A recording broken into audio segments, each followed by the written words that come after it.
Madame Rodier Christine. Monsieur Dumaine Julien. Présent. Madame Geoffroy Julienne. Présente. Monsieur El Mourabé Omar. Il arrive, c'est en retard. Madame Sylvain de Souza Rose. Monsieur Guizépone Antoine. Madame Artigot Michel. Présente. Monsieur Rénat Kevin. Présent. Madame Durand Aline, pouvoir donner à Monsieur Guizépone. Monsieur Bourg Michel, pouvoir donner à Madame Artigot. Non, non, non. Non, pas du tout. Présent. Qui c'est qui a dit ça?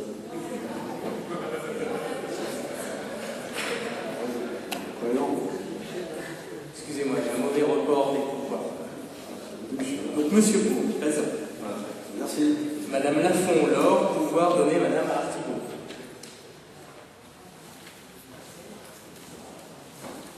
Monsieur Petetin Pascal. Monsieur Garcia François. Madame Ribeiro Nadine. Monsieur Sac Patrice. Monsieur Reda Robin. Madame Guino Michelet Isabelle. Monsieur Moreau Claude. Madame Pomereau Chantal. Monsieur Périmont Michel. Madame Mouret Nathalie. Monsieur Saint-Pierre Francis, pouvoir donner à Madame Guinaud. Monsieur Chauffour Étienne.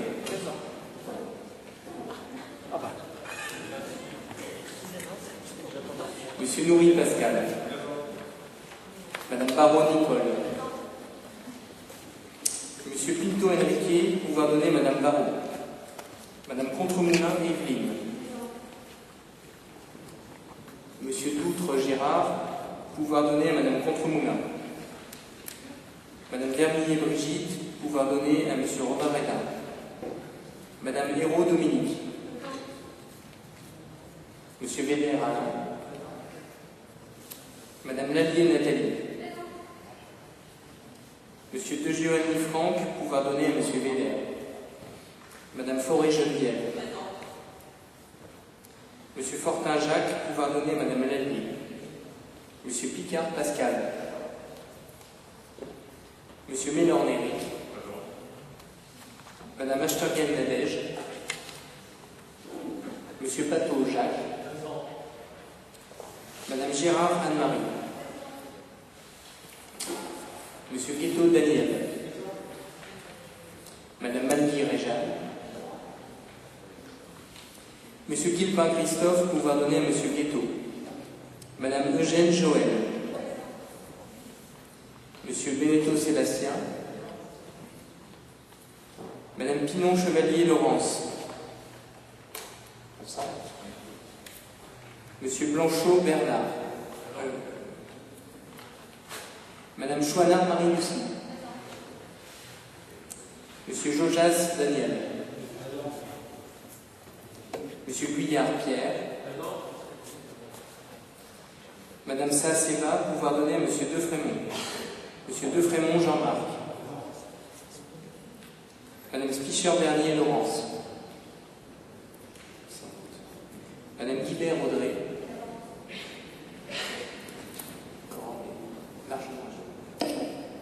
Nous pouvons valablement délibérer. Je vous remercie. Monsieur le maire de Paris-Lécos me soufflait à l'instant la candidature de Geneviève Forêt pour être secrétaire de séance. J'y souscris avec plaisir.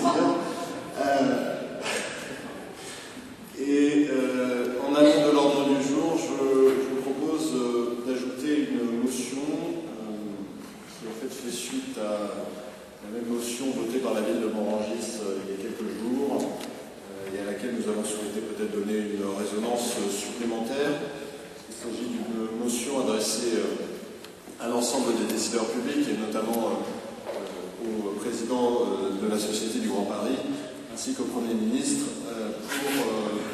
pour proposer et appuyer plus que cela la création d'une gare et d'un terminus de la ligne 14, du métro de la ligne 14, donc, qui qui, comme vous le savez, doit être prolongé dans le cadre du réseau Grand Paris Express et des lignes afférentes. Il y a une station de remisage qui est prévue à Morangis, mais pas de point d'arrêt. Et la présente motion qui vous a été déposée sur table, si vous l'acceptez, consiste à alerter les pouvoirs publics sur la possibilité et plus encore l'opportunité de créer cette station de métro dans le Nord-Essonne sur une zone qui à Morangis fait l'objet d'un périmètre qui est tout à fait mutable et qui pourrait accueillir cette gare de voyageurs, sans compter le renforcement évidemment des liens et des connexions qui peuvent se faire autour d'Orly. Voilà pourquoi le Conseil communautaire vous propose, vous sommez, la prise en compte de la demande de la ville de Morangis et de la communauté d'agglomération pour la création de cette gare de voyageurs et des infrastructures qui y sont afférentes. Est-ce que... Oui, Mme Guibert. Merci beaucoup, Monsieur le Président. Alors, je comprends parfaitement les très grandes préoccupations des Morangissois concernant le problème de transport de la commune de Morangis. Cette notion est parfaitement légitime, néanmoins, j'aimerais tout de même apporter quand même plusieurs réserves. Parce que là, on parle du prolongement de la ligne 14 Sud, qui est inscrit dans le projet du Grand Paris Express. Alors moi j'aimerais quand même un petit peu prendre de recul parce que ce projet du Grand Paris Express, on va devoir investir près de 30 milliards d'euros pour que ce projet puisse voir le jour. Et le prolongement de la ligne 14 Sud, si cela arrive à terme, parce qu'il faut quand même essayer de trouver 30 milliards d'euros pour justement investir dans plusieurs lignes, la ligne 5, la ligne 10, la ligne 14, etc.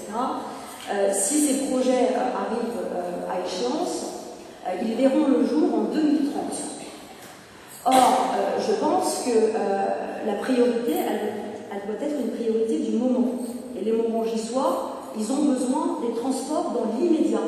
Et je pense qu'on devrait réfléchir peut-être à des solutions alternatives. Oui, je suis désolée, mais bon, les Morangissois, ils ne vont pas attendre 2030, surtout que ce projet, le Grand Paris Express, est un projet complètement démesuré, titanesque, alors qu'il conviendrait déjà dans un premier temps de s'occuper des lignes existantes du RER. Je pense que certains d'entre nous ont le malheur en ce moment de prendre les transports en commun avec la canicule, et je pense que la priorité du moment serait déjà de rénover les lignes existantes et pourquoi pas par la suite développer des projets alternatifs, notamment pourquoi pas des bus, etc. Mais sinon les Morangissois ils vont devoir attendre jusqu'en 2030. Pascal Nourri a prévu de sortir chez Uber, transporter les Morangissois. Si je souscris une partie de votre argumentaire, parce que je pense qu'effectivement l'existant et l'amélioration rapide des moyens de transport des Nord-Essonniens est une question à l'ordre du jour. Il semblerait que la ligne 14 et le prolongement du Sud, notamment la ligne 14, fasse l'objet d'une mobilisation particulière de l'État. Je pense que c'est le bon moment pour appuyer cette demande et pour renforcer l'interconnexion avec le Nord-Essonne.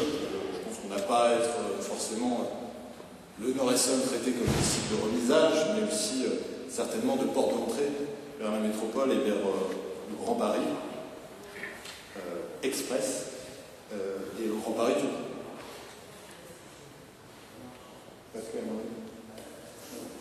Je pense que ça ne répondra pas simplement aux besoins des Morangissois, mais toute une partie de nos habitants qui habitent dans ce secteur-là, parce que je crois qu'un projet qui n'est pas un projet strictement morangissois, mais un projet de territoire, de notre territoire, situé donc aux confins de la métropole. Et justement, il faut qu'on puisse se rapprocher de la métropole, et je pense que c'est une bonne solution. D'autre part, je crois qu'aujourd'hui, l'objectif c'est 2024 et pas 2030. Et vous savez qu'il y a des... Non, ça a été rapproché, il y a des débats sur cette question. Et vous savez, il faut des fois... Moi, je me souviens que c'était en 1990 qu'on a commencé à travailler sur le T7, le tramway. Et on a mis du temps pour y arriver, mais aujourd'hui il est là. Si on n'y avait pas travaillé en 1990, il ne serait pas là aujourd'hui. Donc je pense qu'il y a des étapes qu'il ne faut pas rater. Voilà. Et que ça, cette demande de gare, elle fait partie de ces étapes qu'à mon avis il ne faut pas rater.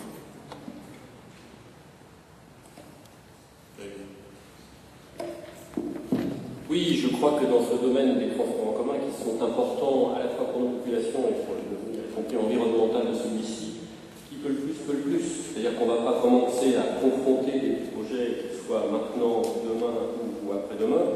Il faut effectivement que nos populations nous-mêmes soyons mobilisées pour le maintien et le développement des lignes existantes. Je crois savoir que nos différentes collectivités sur la lycée sont membres d'associations et se battent pour faire avancer les choses, que nos concitoyens sont à l'écoute de ces combats et que clairement la volonté complémentaire qu'on veut afficher ce soir est nécessaire pour que les choses s'accélèrent. Donc il n'y a pas contradiction entre cette notion et les combats quotidiens qu'il faut mener pour développer les transports en commun, mais il y a bien complémentarité. Donc je ne vois pas très bien l'intérêt de votre intervention, Madame Guibert, si ce n'est peut-être faire une motion pour demander que structures compétentes aujourd'hui et demain, quelles que soient celles et ceux qui les gouvernent, se mobilisent et continuent de se mobiliser pour que nos transports existants puissent être de bonne et de meilleure qualité.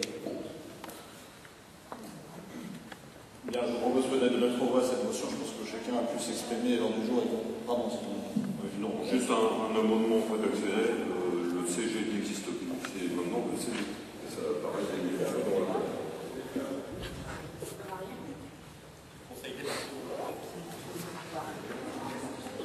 Bon, voilà.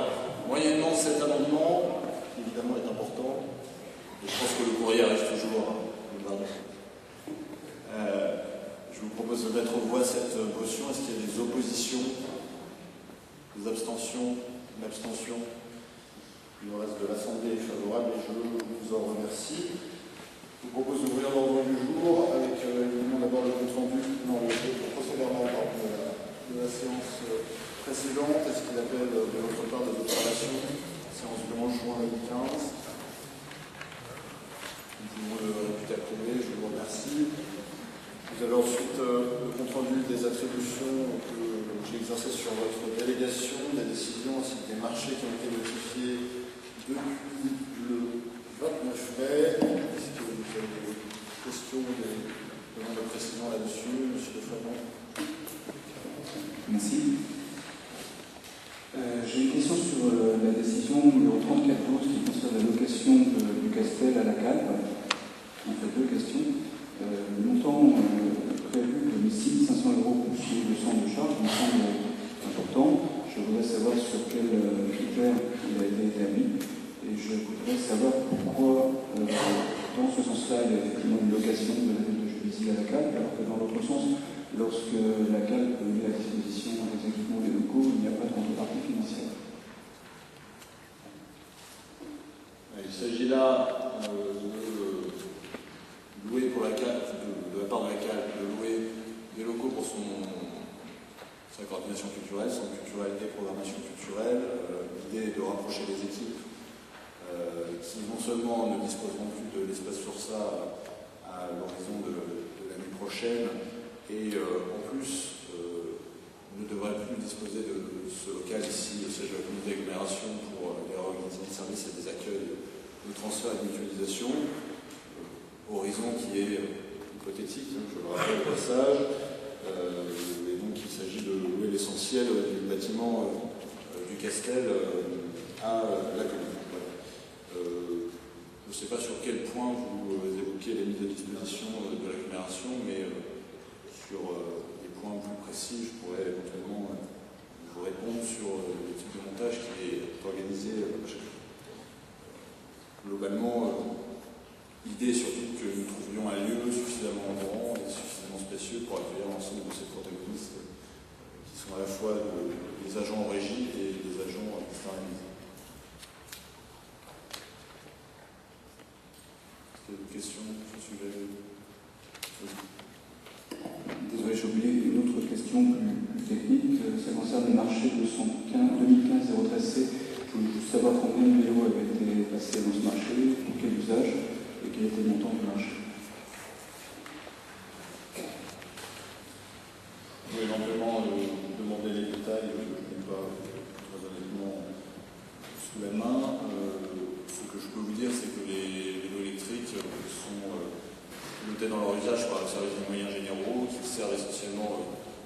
associés lorsque les distances et le temps le permettent, ou aux agents de l'agglomération qui se déplacent entre les sites, et qu'ils sont avec remisage sur le site de Lille, ici à l'agglomération.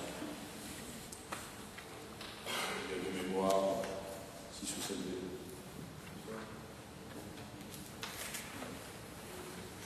D'autres questions, d'autres remarques? Bien, je propose de réputer tout ceci connu et de passer au rapport numéro 2 sur le CIE. Oui, merci Monsieur le Président. En fait, ce rapport a pour objectif l'adhésion de notre intercommunalité au syndicat, le CIAVI, le syndicat intercommunal pour l'aménagement hydraulique de la vallée de l'Yvette. Effectivement, c'était des adhésions qui étaient auparavant faites par les communes de Morangis et de Sailly-sur-Orge. Cette compétence ayant été transférée, il est demandé maintenant que ce soit notre intercommunalité qui assure l'adhésion.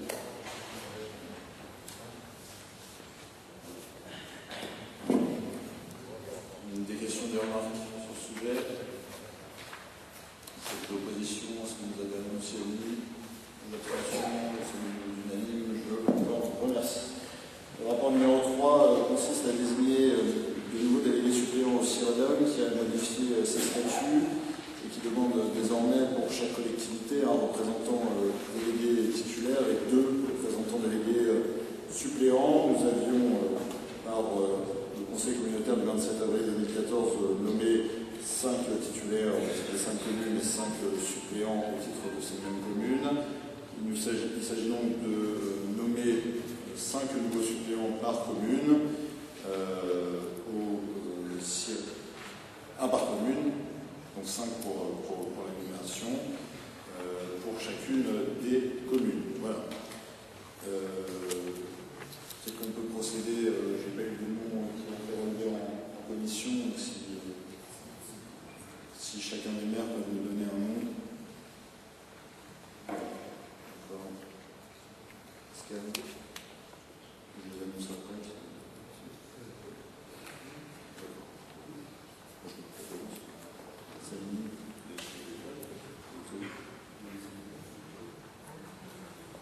Alors, la répartition des représentants du CIRDOM, c'est 5 titulaires et 5 suppléants issus de la majorité des villes.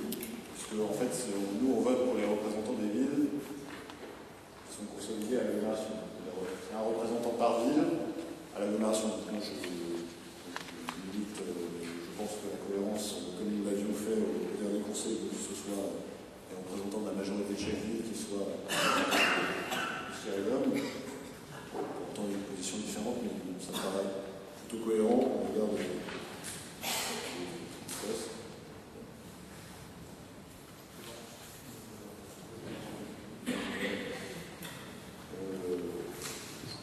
Donc, ils sont proposés un second suppléant pour Atis-Mons, M. Guizépone, pour Juvisy, moi-même, pour Paris-Poste, Nathalie Lallier, pour Morangis, Céline Contre-Moulin, et pour Saline, David Guittot. Est-ce qu'il y a des oppositions à cette nomination? L'abstention? C'est unanime, je vous en remercie également. Et je laisse la parole à Jacques Plateau pour les différents pactes de solidarité financière. Merci, Monsieur le Président.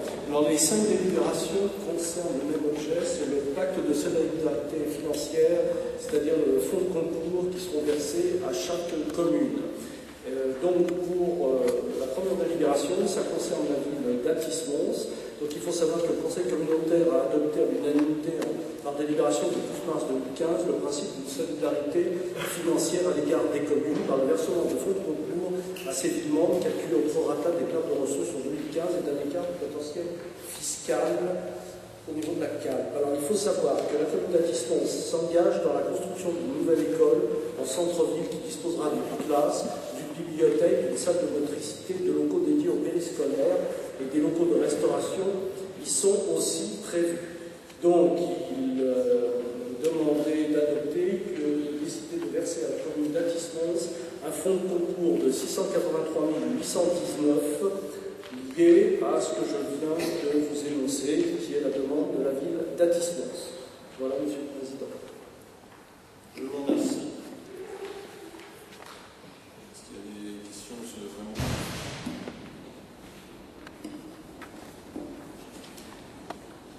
Je souhaiterais faire une intervention qui concernera finalement les 5 délibérations.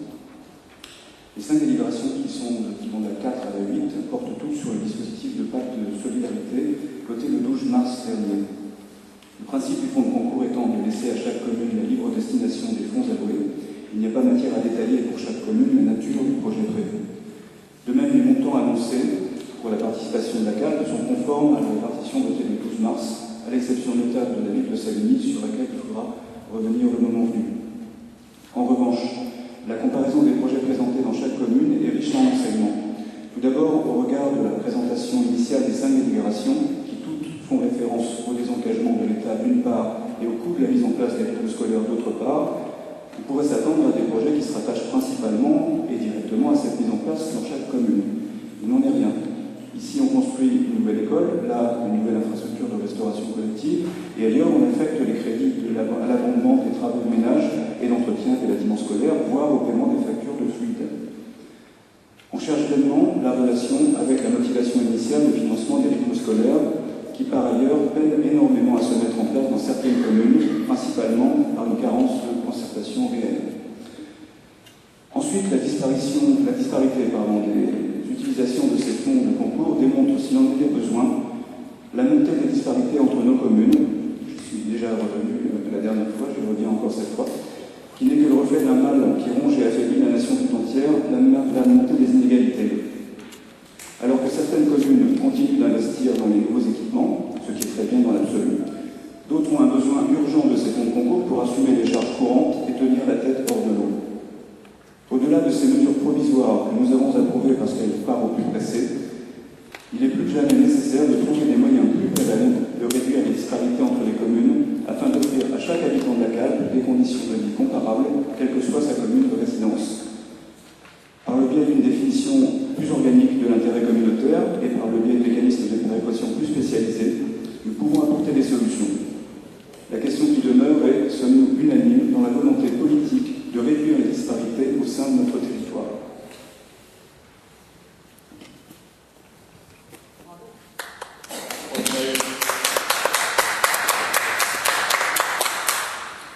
Ça amoindrit tout ça.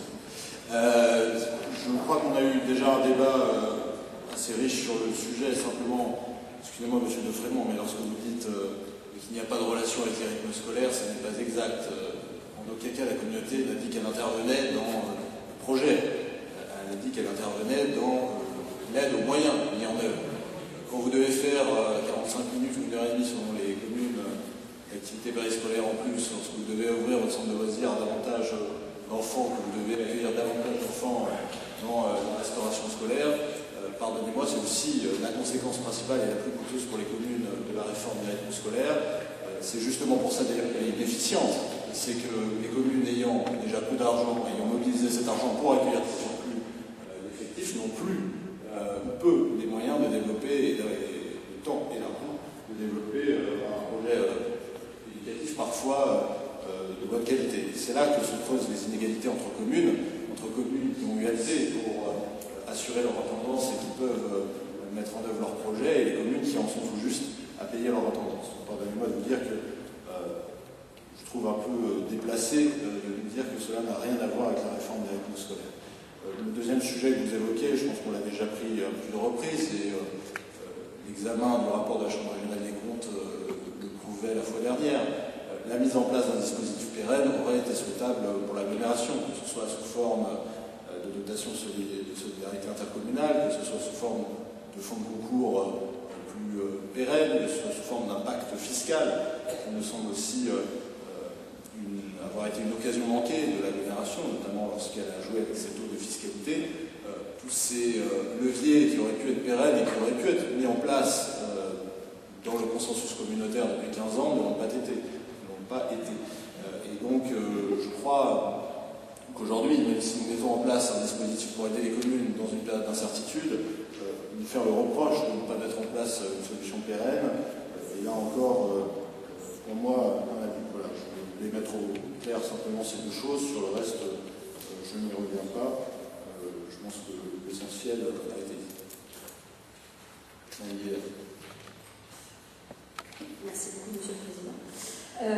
Oui, je pense que, pour la commune de Saint-Denis-sur-Orge en tout cas, je pense que le fonds de concours aurait pu être revu à la hausse, être réévalué, puisque, vous savez, il y a eu quand même la suppression d'un certain nombre de services publics dans la commune de Saint-Denis-sur-Orge.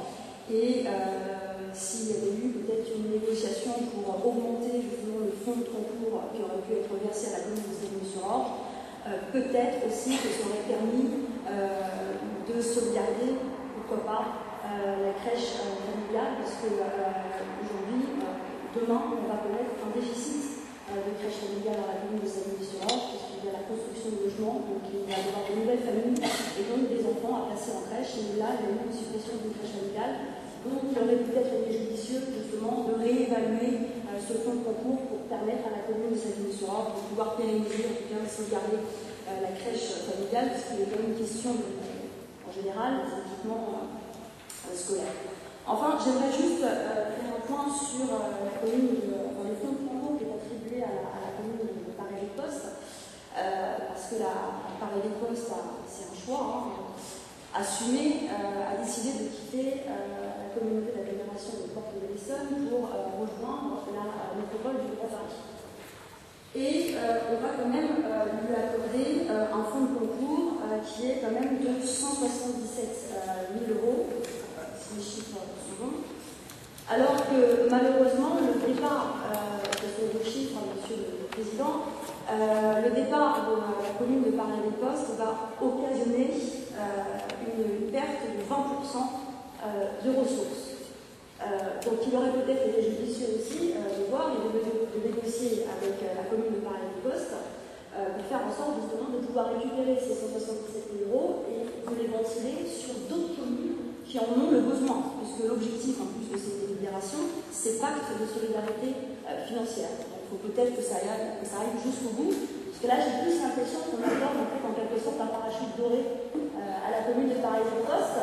Donc il y a une perte de 20% des richesses, 20% des richesses pour la commune pour la communauté d'agglomération de Porte de l'Essonne, et en plus on va leur apporter 177 000 euros.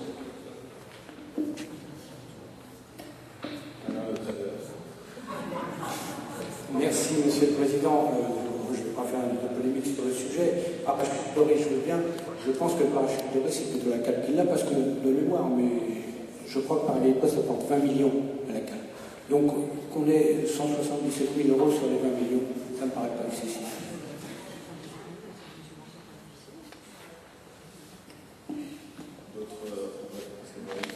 Oui, moi je veux dire que cette série de délibérations, elle est venue. Moi je félicite le président d'ailleurs d'avoir eu cette initiative-là, de se dire qu'à un moment où les communes étaient dans le dur, puisque avec les baisses de dotation, toutes les communes ont du mal à boucler leur budget, on le sait bien, ça demande des choix. Chacun a fait ses choix, et chaque commune a fait ses choix. Après, chacun en pense ce qu'il veut, des choix qui ont été faits par les uns ou par les autres, mais tout le monde doit faire des efforts.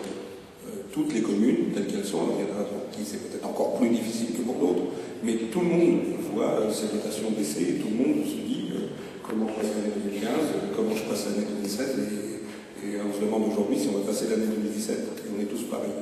Donc à un moment, se dire que l'AGLO participait à aider les communes à enclencher cette phase de baisse de recettes, eh bien c'était une initiative qui m'a paru très intéressante et à laquelle j'ai souscrit. Après, on fait tous des poids, on a décidé d'augmenter les impôts, alors qu'on ne voulait pas le faire. Mais à un moment, il faut aussi faire face à nos situations. Nous, on a fait ce choix-là, d'autres ont fait d'autres choix. Après, chacun est responsable devant ses électeurs, devant sa population, des choix qu'il fait. Donc ça, c'est la première chose que je voulais dire. Donc ces délibérations, c'est le résultat d'un accord entre les villes, d'un accord entre les maires. C'est pas le plus favorable à Paray-les-Postes, c'est pas le plus favorable à Morangis, notamment aussi. Mais à un moment, on passe un accord et on se dit, ben voilà, après avoir bien discuté, avoir pesé le pour et le contre, on s'est mis d'accord et on a accepté cette répartition qui tient compte à la fois de l'écart de potentiel fiscal et puis des pertes de dotation. Pour nous, c'était pas le meilleur, hein, mais on l'a accepté. Et là, je me pose la question de savoir, si je vais voter le rapport numéro 4, parce que moi, je souhaite être solidaire des décisions des maires, et que quand on prend des engagements, on les tient. Et quand je vois comment Madame la maire d'Athis-Mons ne tient pas les engagements qu'elle prend, notamment dans le cadre du plan de circulation, eh bien, je me dis pourquoi il y en a qui s'imposent de tenir les engagements alors que d'autres ne le font pas. Et donc, voilà, quand on passe un accord, on est dans une structure de coopération intercommunale, on est dans une structure où on travaille ensemble, c'est des fois difficile, c'est des fois conflictuel, mais à un moment, quand on décide ensemble de prendre une décision, on la tient. Et voilà. Et là, c'est pas la meilleure solution pour nous, mais moi je me dis que, jusqu'à maintenant, je me disais que j'étais prêt à tenir. Comme je ne vois pas d'effort de la part de la ville d'Athis-Mons dans le respect d'autres accords, moi je me demande si je le fais.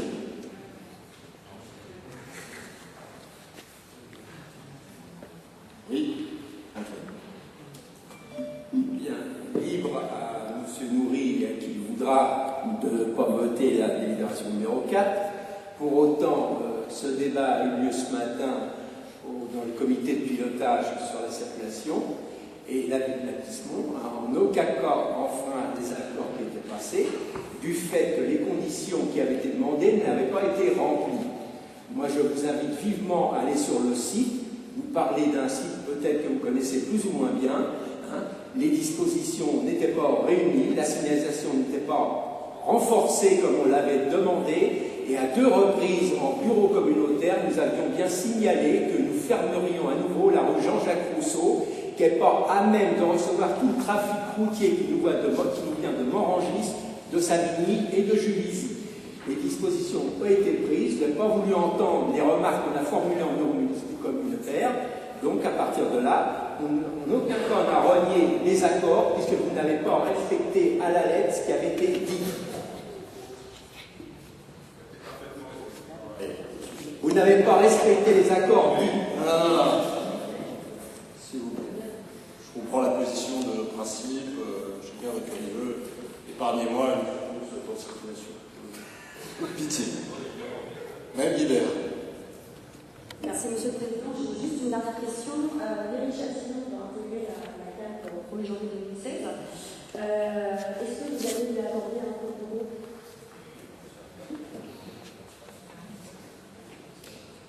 Ce que je souhaite sur le principe, c'est qu'une communauté d'agglomération ou un territoire soit un outil au service du fonctionnement des communes, de l'investissement des communes, le choix, et je crois qu'il faudra garder ce modèle de mutualisation financière et d'appui aux communes. Vous répondre sans connaître ni le périmètre, ni les compétences, ni les flux financiers qui seront ceux de notre ensemble au 1er janvier 2016 ou 2017 ou 2018, selon notre presse du jour, c'est compliqué. Voilà. Mais sur le principe, je pense que c'est aussi le rôle de l'intercommunalité qui mutualise les moyens, qui mutualise les supports, d'aider aussi les communes à traverser des moments difficiles. Monsieur Garcia. Monsieur le Président, vous avez jugé utile de revenir sur le débat du dernier conseil et sur le rapport. Donc je réaffirme ici ce que vous savez fort bien, c'est que ce que nous allons voter, la solidarité entre les communes, c'est un tir à un coup. On ne sait pas ce que sera l'avenir. Et nous, ce qu'on avait choisi de manière concertée entre les communes de la capitale et de l'époque, c'est que la dépense soit solidarisée, sur du service public qui se défalquait sur le coût des communes, puisqu'il y avait transport au comité. Donc c'était des économies pérennes pour les communes. Donc là, je suis d'accord avec votre délibération, parce que toutes les dispositions qui permettent aux communes d'amortir des difficultés ponctuelles sont d'accord. Mais je pense qu'il n'était pas utile de revenir sur ce qui a été décidé précédemment, parce que je pense que sur le long terme, la décision qui avait été prise précédemment était le meilleur logique. Merci. Et sur la rue Jean-Jacques Rousseau, je pense que c'est peut-être pas utile de parler de la rue Jean-Jacques Rousseau pour quelques mètres de bitume. Parce que je suis passé encore cet après-midi, la police municipale par la route, depuis pas mal de temps, mais ça concerne 30 mètres. Hein.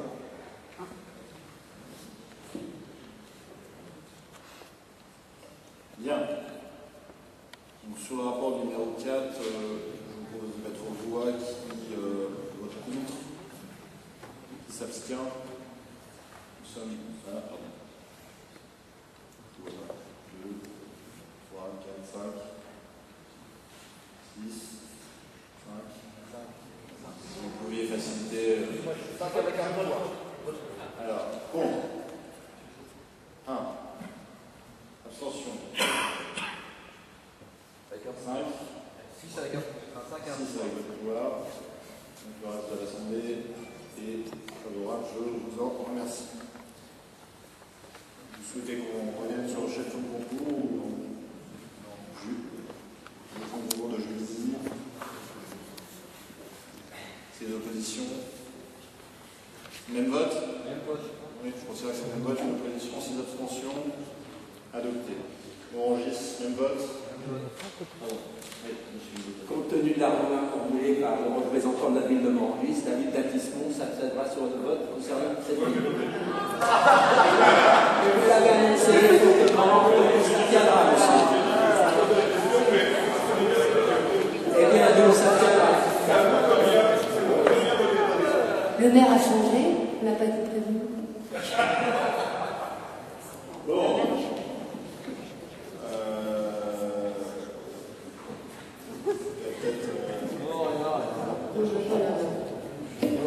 Alors, toujours un vote contre? Étienne? Oui. Pour compenser à disposition. Abstention. 1, 2, 3, 4, 5, 6, 7, 8, 9, 10, 11. Abstention. Adopté, je vous remercie. Valérie Poste. Contre. Alors, contre 1, abstention 6, 7. Adopté, je vous remercie. Savigny, opposition. Pardon, celui-là.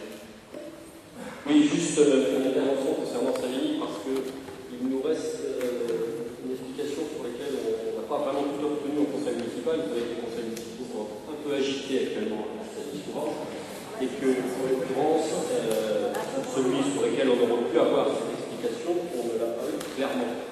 Effectivement, le fonds de concours proposé par la CAL à Savigny s'élevait à 753 145 €.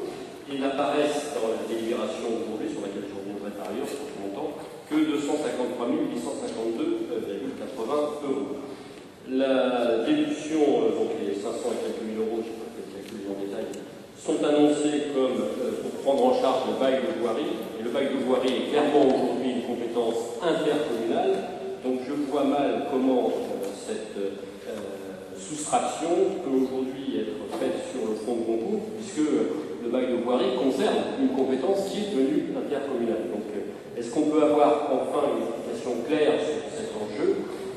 Et par ailleurs, sur la démarche des 253 852,80 €, moi je constate effectivement la prise en charge d'un certain nombre de charges de fonctionnement liées à la non-qualité historique de nos écoles.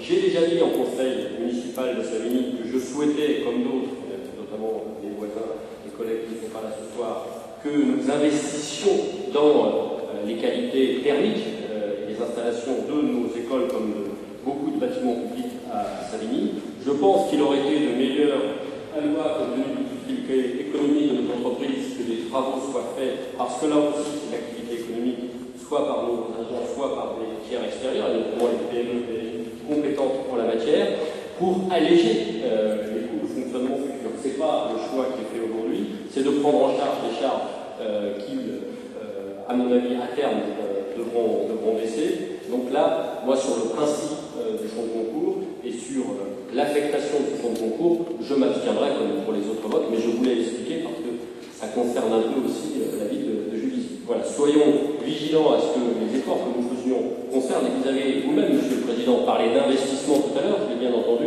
Je pense que c'est le sens d'une communauté de projet et le sens de l'intercommunalité. Ce n'est pas l'objet du fonds de concours pour Savigny-sur-Orge et Julien en particulier. Je le regrette, mais je voudrais surtout avoir l'explication sur les 500 000 € qui manquent à ce fonds de concours et qui, comme le rappelaient d'autres membres de cette docte assemblée, pouvaient être affectés à Savigny à de nombreux sujets dont, vous savez, nous souffrons actuellement particulièrement. Merci. Bien sûr, alors, bon, le premier élément, c'est que ce pacte de solidarité financière a été mis très, très en amont de l'actualité que vous contribuez à animer. Donc, j'aurais du mal à aligner totalement l'actualité. Il y avait un sujet, et vous avez raison d'évoquer le transfert, c'est que le bail voirie passe parfois sur les budgets en fonctionnement, en investissement, en l'occurrence passe en fonctionnement sur la ville de Savigny, et que visiblement les travaux des charges transférées de la CNECT n'avaient pas retenu le transfert. Il s'agit, pour éviter de grever le budget de Savigny, notamment sur la voirie, avec des investissements assez importants qui sont à mener, et je pense qu'ils sont concomitants à toute l'action que par ailleurs la commune a menée, de provisionner ce montant qui était en partie pris sur le fonds de concours, effectivement, pour assurer. Alors, c'est à ajuster évidemment, puisqu'on parle bien d'une solution, vous dites tir à un coup. Je pense effectivement que cette solution aura été affinée en fonction de notre périmètre, et même si le périmètre n'évolue pas, pour un tas de bonnes raisons, il aura été affiné dans sa technicité. Mais en l'occurrence, ça ne pouvait pas se permettre d'avoir un bail voirie non pris en charge. Voilà. L'explication que je peux vous donner sur ce point. Ce que je voudrais appuyer, parce que c'est important, effectivement, je crois que ce reversement d'argent aux communes ne doit pas être pris comme un engagement à ne rien faire en matière de réduction de dépenses. Je pense que, effectivement, en termes d'investissement, notamment de performance énergétique, d'accessibilité et de ce qui peut tendre à faire réduire les coûts des bâtiments, les villes ont aussi des engagements à prendre au regard de l'engagement financier que prend la collectivité envers eux. Une chose que je n'ai pas précisé, que je n'avais pas à le faire, mais les 2,2 millions d'euros qui sont ainsi répartis, ce sont des économies directes consenties par chacun des services de l'agglomération au service des villes, et ne résultent pas de prélèvements ou de recettes supplémentaires. Et je pense que cet effort d'économie envers les communes est un beau signal dans la période que nous vivons, et au regard des allégations qui ont pu être portées sur la communauté d'agglomération précédemment. Voilà les éléments que je souhaitais vous donner sur ce point qui me semble important, et pour aider les différentes communes, en particulier à l'île. Céline. Est-ce qu'il y a d'autres remarques ou questions sur ce sujet? Des oppositions sur ce point? Même vote précédemment? Une opposition, 6 abstentions? 7 abstentions. Donc une opposition, 7 abstentions. Adopté, je vous remercie. Merci, Monsieur le Président. Donc, il s'agit de la délibération, il s'agit de la convention de type applicable au fonds de concours portant sur les travaux du domaine public retenus au budget primitif 2015 et budget suivant. Alors, je vous rappelle que par délibération du 19 décembre 2013, le Conseil communautaire a fixé les modalités des fonds de concours appliqués aux travaux réalisés sur le domaine public. Afin d'assurer la pérennité des investissements de la CAP, les communes membres de la communauté conviennent de porter à 20% la participation des communes au coût total hors taxe des travaux retenus sur les voies et réseaux déterminés annuellement dans le cadre de la préparation budgétaire à compter du budget primitif 2014. À partir de l'exercice 2015, il est proposé de maintenir le pourcentage de fonds de concours de 20% et de porter la ligne financière des travaux supplémentaires intégralement financés par les communes à 20%. Dans la mesure où le montant total des fonds de concours ne peut excéder la part du financement assuré hors subvention par le bénéficiaire du fonds de concours, le déplafonnement doit faire l'objet d'une délibération et d'une convention particulière. Comme par le passé, pour chaque projet, une convention conforme au modèle annexé déterminera les modalités et les termes du partenariat entre la communauté et la commune concernée. Le versement des fonds s'opérera de la manière suivante. Le fonds de concours inférieur à 100 000 €, le versement se fera de manière unique en fin d'exercice. Et pour les fonds de concours égaux ou supérieurs à 100 000 euros, un premier versement de 50% du fonds de réception de l'ordre de service de démarrage des travaux par la CAL et le versement du solde sur la base de l'état de fin d'exercice. Il convient donc d'approuver la procédure de ces modes de versement et d'approuver la convention de type de fonds de concours qui est annexée à la présente délibération et celle relative au déplafonnement d'enveloppes dédiées. Voilà, Monsieur le Président. Merci. Est-ce qu'il y a des questions?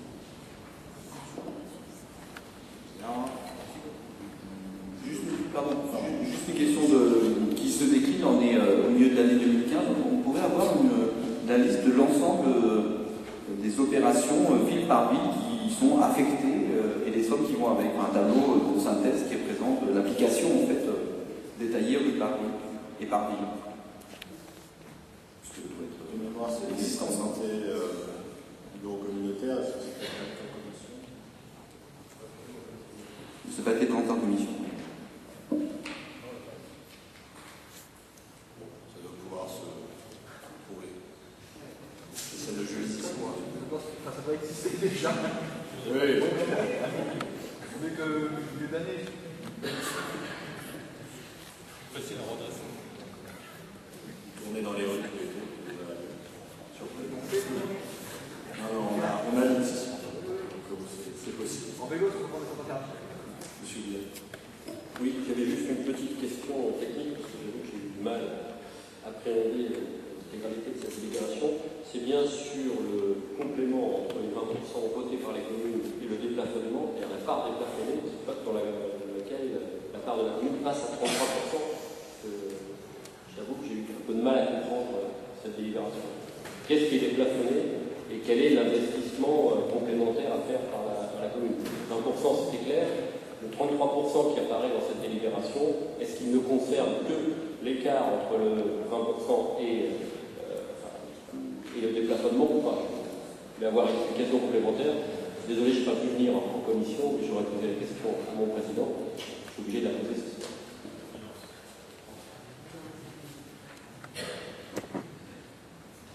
Si vous voulez, pour respecter la norme au niveau des fonds de concours, lorsqu'il y a un montant supérieur, le montant doit être pris en charge et signé par la commune. Donc on augmente la base, si vous voulez, de ces montants-là, et c'est comme ça qu'on arrive à 33%. Mais en réalité, c'est pour respecter à la fois les 20% et la réglementation en matière de fonds de concours, où on ne peut pas dépasser le pourcentage de 50%. Donc si vous voulez, c'est une méthode de calcul qui permet de respecter à la fois la légalité et les 20% qui ont été décidés au niveau de la CAL.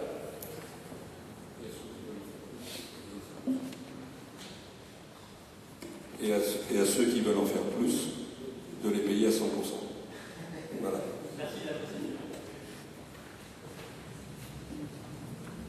bien, est-ce qu'il y a des oppositions, une abstention sur le sujet?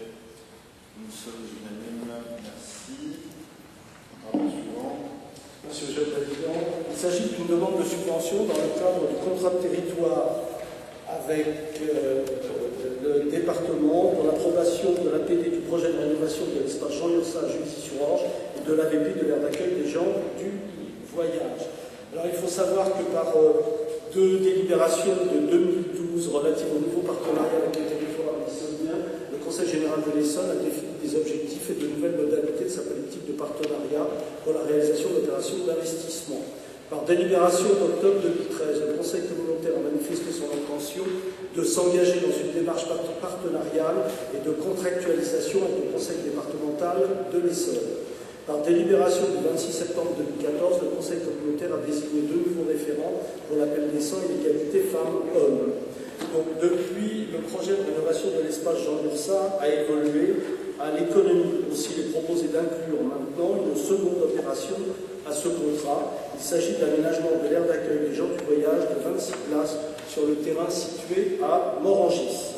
Les membres du Conseil communautaire sont donc invités à délibérer afin de déclarer et remplir les conditions légales en matière de 2011-9, notamment de l'article 55 de la loi SRU, de la loi du 11 février 2005 relative aux obligations en matière d'emploi de personnes en situation de handicap, de s'engager dans un effort significatif dans un délai de 2 ans et demi vers le respect des conditions légales en matière de mise en œuvre de la loi relative à l'accueil et à l'habitat des gens du voyage, de s'engager à respecter dans un délai de 2 ans et demi les 4 items du label départemental, c'est-à-dire le plan égalité femmes-hommes, le plan d'accessibilité pour les personnes en situation de handicap, la tarification sociale pour les services publics et un plan climat-énergie. Il s'agit également de prendre acte du montant maximum de l'enveloppe financière auquel sera appliqué un malus de 10% si l'une des conditions légales n'est pas respectée, sachant que le bonus de 10% du montant de l'enveloppe est systématiquement appliqué dès que la collectivité s'engage à respecter les 4 items que je vous ai indiqués il y a quelques instants. Ensuite, il convient d'approuver évidemment l'avant-projet définitif des travaux de réhabilitation de l'espace Jean Lursa, d'approuver l'avant-projet sommaire de l'aménagement de l'aire d'accueil des gens du voyage à Morangis, d'approuver la signature avec le département de l'Essonne d'un contrat de territoire et le programme des opérations suivants pour un montant total de 4 621 890, c'est-à-dire la réhabilitation de l'espace Jean Lursa et l'aménagement de l'aire d'accueil des gens du voyage à Morangis, et de solliciter pour la réalisation de ce programme d'opération l'octroi de subventions par le département d'un montant de 2 856 059. Et bien évidemment d'attester que le bâtiment Jean Lursa est propriété de la ville de Justice Roche transférée à la CALP et s'engager à fournir diverses pièces administratives permettant de solliciter cette subvention. Voilà, Monsieur le Président. Merci. Est-ce qu'il y a des questions sur le sujet? Merci beaucoup, Monsieur le Président. Vous avez parlé de partenariat entre la CALP et le Conseil général des services. Excusez-moi, mais tout que là, c'est pas vraiment un partenariat. Puisque c'est quand même un chantage quand même, de dire on doit s'engager à remplir des engagements. Et si on ne remplit pas les engagements, on a un malus. Et autre point quand même, c'est que là, on aborde quand même la construction d'un aménagement d'une aire d'accueil des gens du voyage, 26 places à Morangis. Il n'en demeure pas moins quand même qu'il faudra investir. On avait, même si vous réussissez à avoir des subventions, donc du conseil départemental et de la région, au total, c'est quand même un projet titanesque, puisqu'il faudra investir 1 500 000 € pour la construction d'une aire d'accueil des gens du voyage. Alors, je pense que franchement, ce n'est pas du tout un projet prioritaire étant donné la crise qu'on subit aujourd'hui. Parce qu'il va falloir. Bah oui, mais je suis désolée, c'est toujours, en fin de compte, même si on demande des subventions, c'est quand même l'argent public. Et l'argent public, c'est les impôts des Franciliens, c'est les impôts des Essonniens et c'est les impôts des habitants de la CALP. Tout cela pour servir un projet pour aménager une aire d'accueil des gens du voyage qui va coûter aux contribuables 1 500 000 €. Pour votre caravane de campagne, c'est difficile.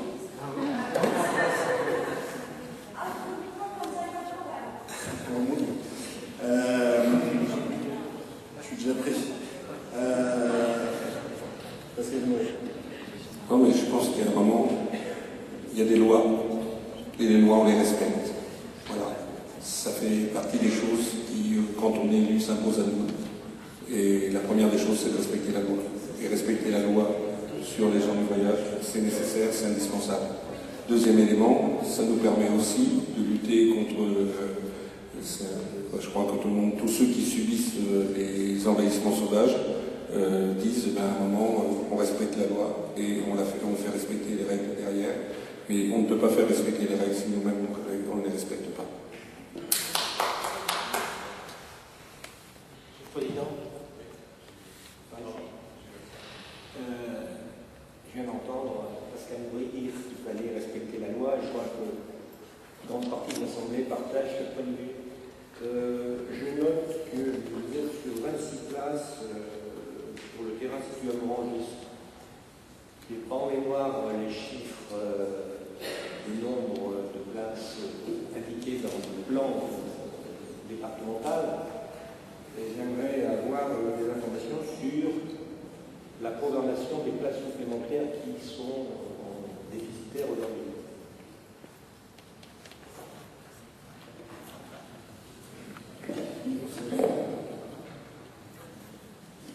Oui, c'est encore un cause d'appareil qui va bénéficier des subsides de la CALP.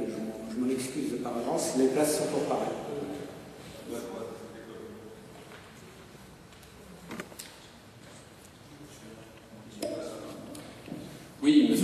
Président, chers collègues, c'est juste un petit calcul, règle de 3.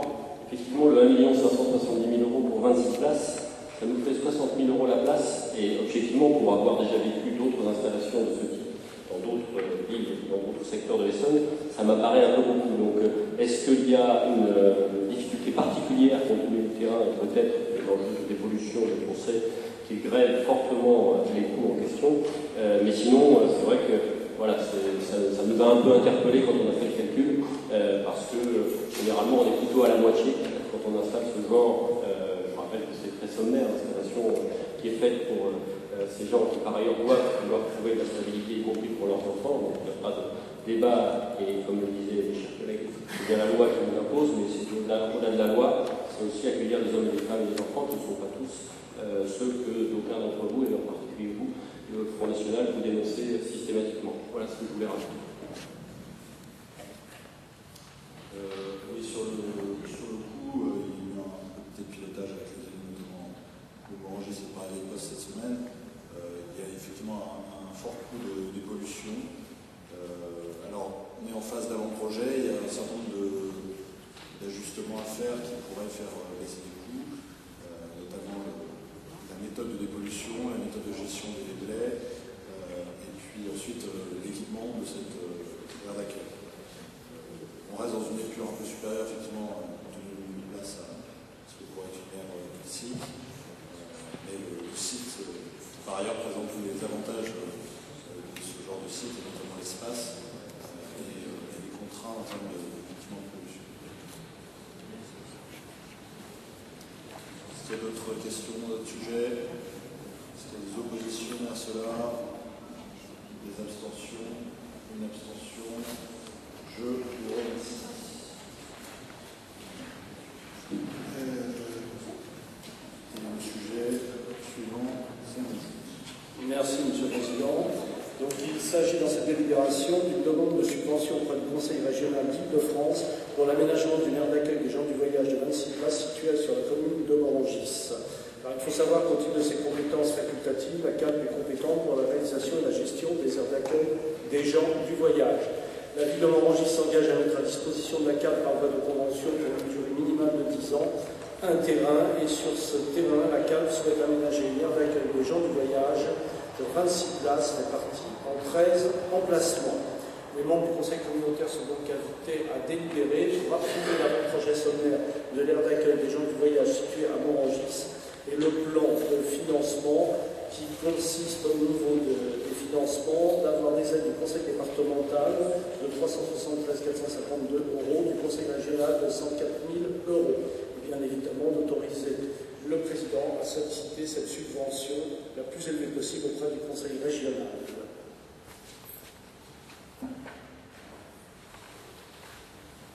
Est-ce qu'il y a des questions sur le sujet? Oui. Merci beaucoup. Juste pour revenir sur les propos de M. Billard, c'est vrai que lors d'un conseil municipal, il avait émis l'hypothèse pour essayer justement de diminuer la dette, d'augmenter les impôts. Donc en plus, vous voulez augmenter les impôts et en plus faire payer aux contribuables plus d'1 million pour aménager une aire d'accueil des gens du voyage. Oui, rapidement, c'est pas pour diminuer ou augmenter la dette. Je voulais simplement, Madame Guibert, qu'un certain nombre de services publics que vous-même avez, à ma connaissance, défendu également, puissent subsister à Savigny. Comme la majorité a décidé de supprimer la coût d'un seul coup de crayon, effectivement, notamment au prétexte de ne pas augmenter les impôts, je souhaitais simplement qu'on analyse la possibilité de les augmenter en la matière. C'est tout ce que je voulais rajouter.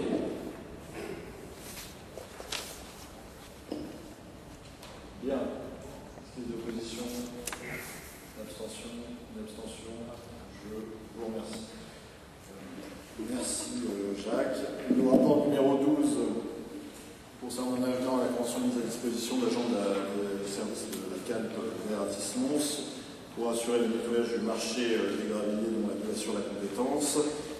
Il vous est proposé de proroger à la fois cette convention pour 6 mois et de prendre en compte le fait que la durée de mise à disposition des agents a diminué pour mieux correspondre aux besoins de la ville et du service. Donc il vous est demandé d'approuver les cette convention que normalement je vous ai faite. Est-ce qu'il y a des questions? Ils ont ajouté des questions de vote à un discours comme ici, dans la logique du vote précédent, des évitatis minoritaires, des positions pour s'abstenir. Des oppositions, abstentions, 3, 4, 5 abstentions, 6 abstentions. Adopté, je vous remercie. Le rapport numéro 13 concerne un certain nombre de conditions de modalités de prise en charge des frais de déplacement des agents de la communauté, fonctionnaires titulaires, agents contractuels, locataires, stagiaires, élus communautaires, collaborateurs. Vous avez cela qui est détaillé dans la délibération, évidemment avec certaines conditions sur la prise en charge des frais de transport, en fonction de la mission, de la formation à laquelle ils se déplacent, et en fonction du mode de transport utilisé. Ce que ça s'appelle par les questions de demande d'éclaircissement. Est-ce qu'il y a des oppositions, des abstentions? Je vous remercie. La délibération numéro 14 concerne un vote sur les indemnités versées aux stagiaires de l'enseignement et de l'enseignement supérieur qui réalisera un stage dans la communauté d'agglomération. Comme vous le savez, la gratification des stages, qui n'est ni une indemnité ni une rémunération, est réglementée par la loi en fonction du plafond de la sécurité sociale.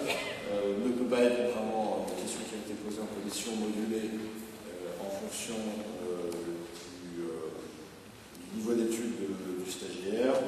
C'est certainement bien dommage et c'est certainement un débat qu'il faut avoir dans une autre instance, mais enfin nous appliquons les textes réglementaires et évidemment ces modalités de rémunération des stagiaires sont prévues au budget et vous avez demandé de l'autoriser si les documents nécessaires à cet effet lorsque nous accueillons des stagiaires.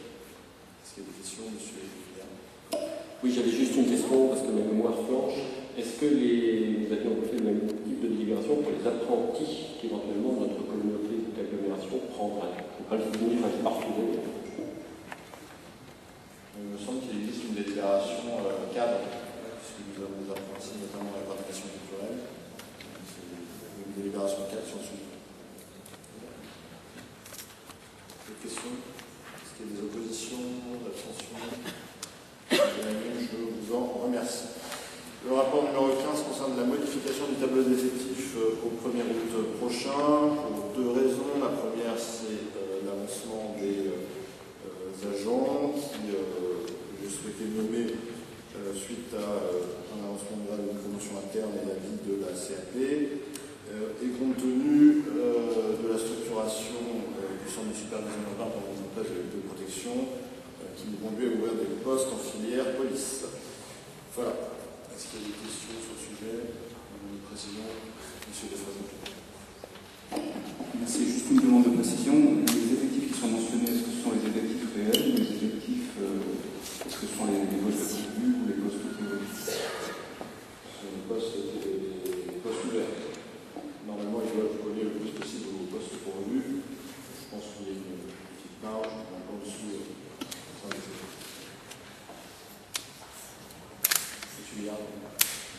Oui, j'avais juste une remarque sur le poste qui m'est cher parce que je pense que c'est une bonne idée, c'est le fameux manager de centre-ville et c'est compte tenu de sa mission qui m'a l'air de s'intéresser à Juvisy, je voulais interpeller Monsieur le Président et Monsieur le maire de Savigny pour que l'on puisse bénéficier de ses compétences assez rapidement après que ces efforts portés sur ce Juvisy aient fait ses preuves. Merci. Si j'ai été méchant, je vous dirais volontiers. Pour le reste, on en discutera. Et je pense que c'est un dispositif qui a vocation à s'étendre sur les villes de l'agglomération et notamment les villes où l'action commerciale doit être renforcée. Est-ce qu'il y a des questions supplémentaires? Des oppositions? Abstentions? Je vous en remercie. Le rapport suivant est consécutif. Il s'agit d'approuver le régime indemnitaire relatif à la filière police, puisque c'est une filière qui n'existait pas auparavant au sein de la communauté d'agglomération, avec un ensemble de dispositions qui vous ont été présentées et que la présente délibération met en œuvre à partir du 1er août. Je vous ai demandé de m'autoriser annuelle de primes et indemnités sur la base de ce régime indemnitaire proposé. C'est des questions. Opposition, abstention. Unanimité, merci. Et je redonne la parole à Jacques. Merci Monsieur le Président. Il s'agit en l'occurrence d'une convention relative à la mutualisation des services marchés publics entre la CAP et les communes de Juvisy-sur-Orge, Paradis-Posse et Morangis, avenant numéro 1. Donc, depuis le 1er avril 2010, les services marchés publics de la communauté d'agglomération des Portes de l'Essonne, les communes de Juvisy, Paradis-Posse sont mutualisées au sein d'un service commun. À compter du 1er juillet 2015, la ville de Morangis peut intégrer le service des marchés publics. Le service des marchés publics de la ville de Morangis peut être mutualisé avec un agent de catégorie B. Du point de vue financier, par souci de simplification, il est proposé de faire supporter forfaitairement aux villes les coûts suivants. Pour un poste, 40 000 €, donc cela donc pour Paray, Juvisy et Morangis, plus 15 000 € au titre des frais d'insertion pour évidemment les villes de Paray, Juvisy et Morangis. Le total pour chaque ville s'élèverait donc à 55 000 € annuels pour Paray, Vieille-Poche, Juvisy et Morangis. Il convient donc d'approuver cet avenant numéro 1 à la convention de mutualisation annexée à la présente délibération. Merci. Des remarques sur le sujet? Opposition, d'abstention? Adopté, je vous remercie. Eric. Oui, Monsieur le Président, il vous disait proposer de signer en fait une convention de servitude de canalisation et de droit de passage entre la société Bouygues et la CALP. En fait, c'est suite à des travaux au 75 boulevard François Mitterrand à distance sur un ensemble des Cap Avenir. En fait, ces canalisations sont un ouvrage qui est sur le domaine privé et nous avons besoin de cette servitude pour en assurer l'entretien.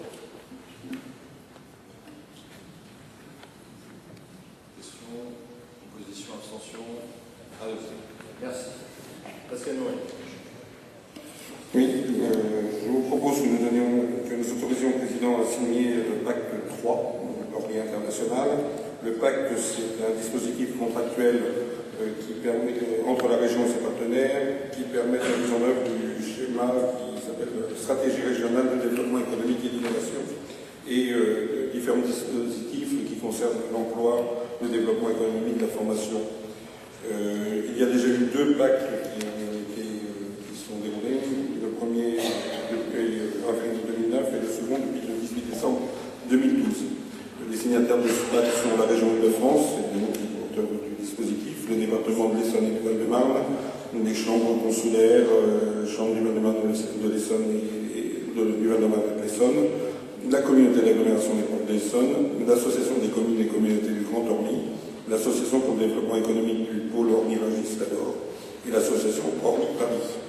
C'est Orly International qui est le support, c'est Orly International qui est le support du pacte, donc qui concerne donc 19 communes autour de l'aéroport d'Orly.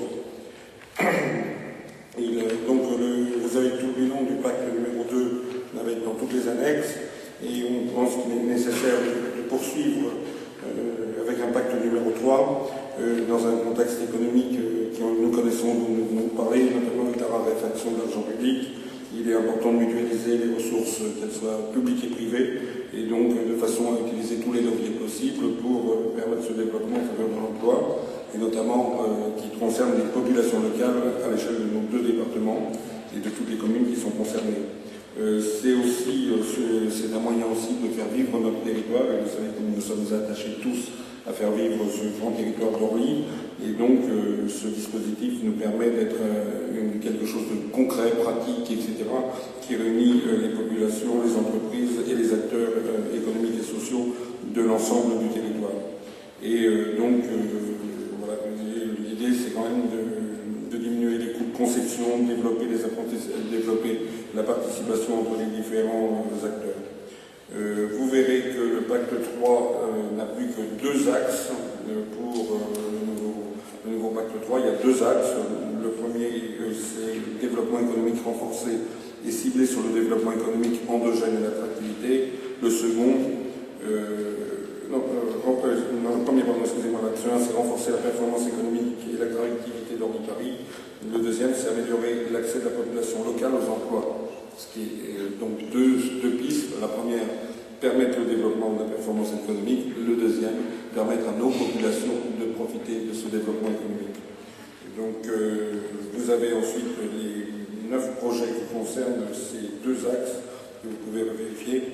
Et je pense que c'est une démarche, en tout cas, qui est une démarche importante, qui se symbolise assez facilement avec les grandes journées pour l'emploi, qui ont lieu à Rouy et qui concernent toutes nos populations, notamment celles qui recherchent de l'emploi. Voilà. Merci. Avec la convention d'objectifs qui permet donc de financer. Le coût pour la collectivité, c'est 500 euros pour notre collectivité, c'est 500 euros d'adhésion et 7500 euros de participation au pacte. Est-ce qu'il y a des questions sur la globalité de cette délibération? Sur le pacte pour leur ligne d'opposition et d'abstention? Adopté, je vous remercie. Sur la convention d'objectifs, même vote. Je vous remercie. Oui, donc là c'est beaucoup moins cher puisque c'est 10 euros par an. Donc c'est l'adhésion à l'Agence pour l'économie en Essonne. Donc, c'est une structure qui nous permet de travailler, avec laquelle on travaille pour faciliter des projets de développement d'entreprise et trouver des projets porteurs pour notre territoire. On travaille avec eux sur différents salons, notamment au dernier salon on était ensemble sur toutes les agglos étaient ensemble sur le stand de l'Agence pour l'économie en Essonne. Voilà. Je vous laisse. Questions? Position, abstention? Adopté. Merci. Le marché d'Abou, donc il s'agit d'approuver les droits de place du marché d'Abou à Savigny, depuis le transfert de compétences à la communauté d'agglomération, et ces montants sont inchangés par rapport à l'exercice 2014. Oui, très bien. Oui, au-delà du montant effectivement qui est inchangé, je pense qu'il est correct par rapport à ce qu'il y avait à la fois avant à Savigny et ce qu'il y a dans d'autres villes. Ce serait intéressant d'avoir un bilan dynamique de ce marché, maintenant que la CAL a récupéré cette compétence, qu'elle trouve son excellence économique et que nous constations, puisqu'on constate des visus de peu de volants qui viennent dans notre ville, que nous constations une évolution positive à la fois des services et des produits proposés à nos concitoyens, mais aussi effectivement de la dynamique commerciale qui pourrait avoir un retour de taxes, cette fois positive, à notre interco. Merci. Oui, le transfert vient de se faire, donc laissez-nous un peu le temps qu'on travaille.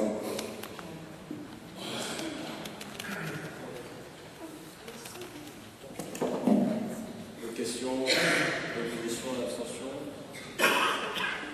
Adopté, je vous remercie. Merci Pascal.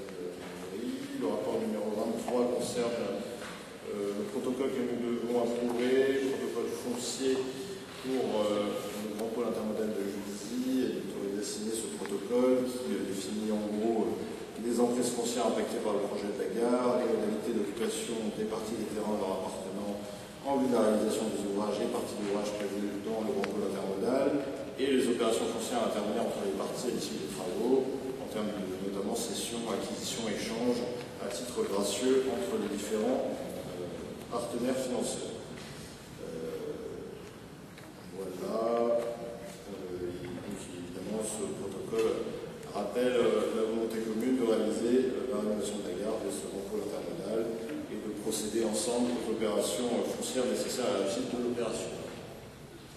Monsieur Chauffour. Oui, d'une part, je crois qu'on peut se féliciter de la signature de cette affaire de cette libération, en rappelant que le débat a été abordé en début de séance, que c'est là aussi un projet ancien, puisque c'est en 1999 que, à la suite de la programmation des travaux de la gare de Massy, que s'est mobilisé avec ce qui était à l'époque encore le Conseil général sur l'importance de la gare de Juvisy. Alors effectivement, entre 1998 et 2015, faut du temps. Je le regrette, hein, comme beaucoup, mais en même temps, si rien n'avait été fait en 98 ou en 99, il n'y aurait probablement rien sur le pôle de Juvisy aujourd'hui. Dire également que je me réjouis, alors ce n'est pas dans la délibération, mais en revanche dans le document complet, que en fait est assez précisément l'arrivée du tramway Tesla. Donc je me réjouis également que dans l'ensemble de ce protocole foncier soit inclus le Tesla. Donc je voterai avec beaucoup de plaisir cette délibération. Et c'est le seul élément qui est précédé de la mention future. Alors l'avenir nous dira. Mais comme je suis quelqu'un de discipliné, un peu de droite de temps en temps quand même, on va approuver ça dans les formes. Est-ce qu'il y a d'autres questions? Des oppositions, d'abstentions? Nous sommes unanimes, merci. Je propose qu'on passe peut-être très vite sur le PLU de Rungis, parce que oui, on va bientôt connaître Rungis, j'espère. Mais... Merci Monsieur le Président. Chers collègues, donc il s'agit pour la CAD de donner un avis sur le projet arrêté de PLU de la commune de Rungis, qui est donc une commune du Grand Orly. Alors la commune de Rungis a prescrit bien entendu un PLU depuis janvier 2012. Après la phase de concertation habituelle, le débat sur le PADD, la commune a arrêté son projet récemment par délibération du 26 mai 2015. Conformément au code de l'urbanisme, ce projet doit être soumis à l'enquête publique pour avis aux personnes publiques associées, dont évidemment la CALP. La CALP dispose d'un délai de 3 mois à compter de la réception du courrier de consultation qui a été reçu en mai, le 29 mai très précisément, pour faire parvenir son avis à la commune de Rungis, soit avant le 22 août 2015. Il est donc demandé au conseil communautaire de délibérer afin d'émettre un avis favorable sur ce projet arrêté de PLU de la commune de Rungis. Des questions? Opposition, abstention? Nous sommes unanimes. Je vous remercie. Je passe la parole à Nadine. Merci Monsieur le Président. Donc, il s'agit de prolonger en fait une convention entre le Porte de l'Essonne et le Centre culturel des Portes de l'Essonne. Cette convention d'objectif triennal avait été conclue le 28 juin 2012, donc pour la période du 1er septembre 2012 au 31 août 2015. Par délibération du 17 octobre 2013, un avenant avait été signé précisant dans cette convention les modalités de versement de la subvention louée. Étant donné l'évolution du périmètre du territoire de l'agglo, qui devrait être défini prochainement, il est nécessaire de conclure donc un nouvel avenant, un second avenant à cette convention, afin de prolonger jusqu'au 31 août 2016 la convention actuelle. Cela permettra de préciser les modalités de partenariat, de rapprochement, de complémentarité avec l'espace culturel Jean Moursat. Ensuite, donc il est demandé aux membres du conseil communautaire d'autoriser le président à signer cet avenant numéro 2 visant à prolonger d'1 an cette convention, mais également aussi de verser le 3e acompte de l'exercice 2015. Donc la subvention allouée par la communauté d'agglomération s'établira pour la saison 2015-2016 à 810 000 €, sachant que le budget pour la saison 2015-2016 présenté par le Centre culturel s'élève à 1 168 832 €. Donc, on vous propose ce soir d'autoriser le président à verser pour un montant de 268 000 €. Donc, qui correspond, c'est là que c'est un peu compliqué entre ce qui se passe en année scolaire et en année civile. Cela correspond au 3e acompte de l'exercice 2015, mais également au 1er acompte de la saison 2015-2016. Des questions? Monsieur le Président.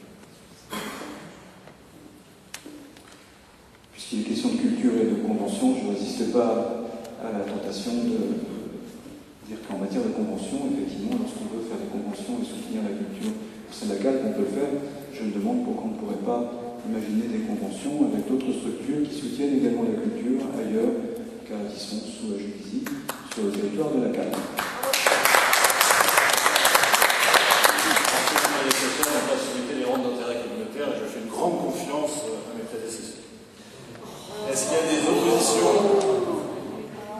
Des abstentions?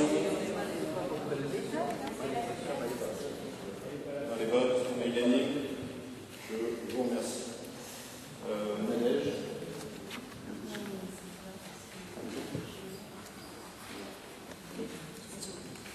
Merci Monsieur le Président. Il s'agit cette fois des cautions et tarifs des établissements d'enseignement artistique. Donc, le conservatoire de Savigny-sur-Orge, celui-ci a été transféré au 1er janvier. Sa grille, il avait sa propre grille de caution familiale et de tarifs.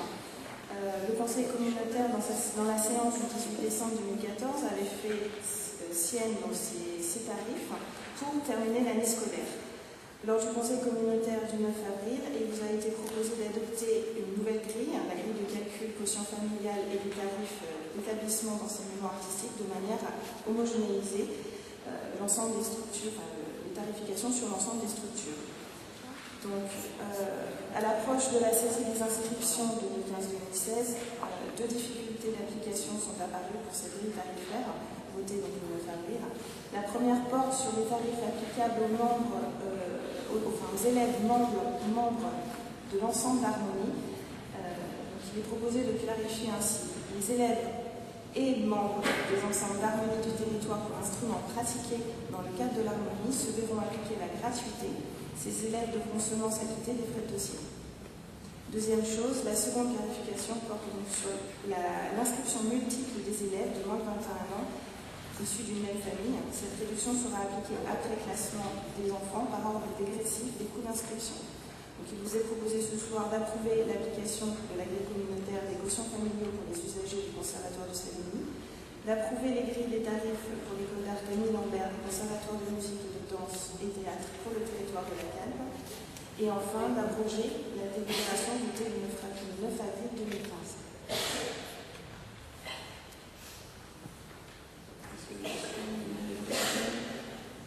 Cette délibération, des oppositions, des abstentions. Adopté. Je vous remercie. Alors.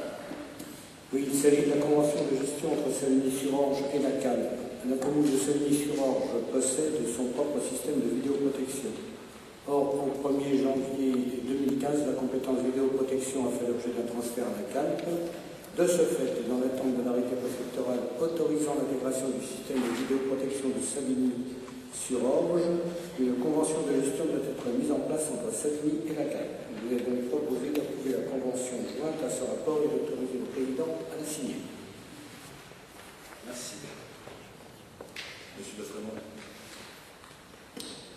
C'est juste une question. Je suis très content qu'il y ait une convention qui concerne Savigny, c'est très bien, ça concerne presque la culture, c'est la vidéo. Je voudrais savoir ce que ça coûte en fait, parce que je ne vois pas en fait en termes financiers ce que ça représente comme engagement pour la Calpe. Je vous renvoie au rapport de l'évaluation des charges transférées. Je ne voudrais pas dire de bêtises de tête, c'est un montant de l'ordre de 30 000 euros. Voilà. Ça peut vous être confirmé à l'appui des documents de la CAC qui sont publics. Des oppositions? Des abstentions? Une abstention? Oui, c'est 1, 2, 3. On n'ira pas finalement. Et si vous avez le terminus de la ligne 14, vous aurez obligatoirement des caméras. Dans le cahier des charges de la RATP. Bon, voilà. 5 abstentions adoptées. Je vous remercie. Et on finit par le centre aquatique, mais on aimerait bien finir par un vrai centre aquatique, mais par les remboursements. Merci, Monsieur le Président. Toujours une joie de pouvoir faire. C'est moi qui termine, comme à chaque fois. À peu près 2 fois par an, selon l'article 39 du règlement intérieur du centre aquatique, le remboursement des activités ou entrées du centre aquatique n'est pas autorisé, sauf exception. Pour l'heure, le centre aquatique est saisi de 11 demandes pouvant donner lieu à remboursement. Il est donc demandé et proposé aux membres du Conseil communautaire d'autoriser le remboursement de ces 11 personnes pour un total de 740,67 €. Et merci. Et bonne soirée. Est-ce qu'il y a des questions? Opposition, abstention, unanime. Bien, si la loi ne change pas, je n'aurai pas à vous convoquer pendant l'été pour voter sur des dispositions l'organisation territoriale. Moi, je l'espère, sinon j'irai vous chercher un par un.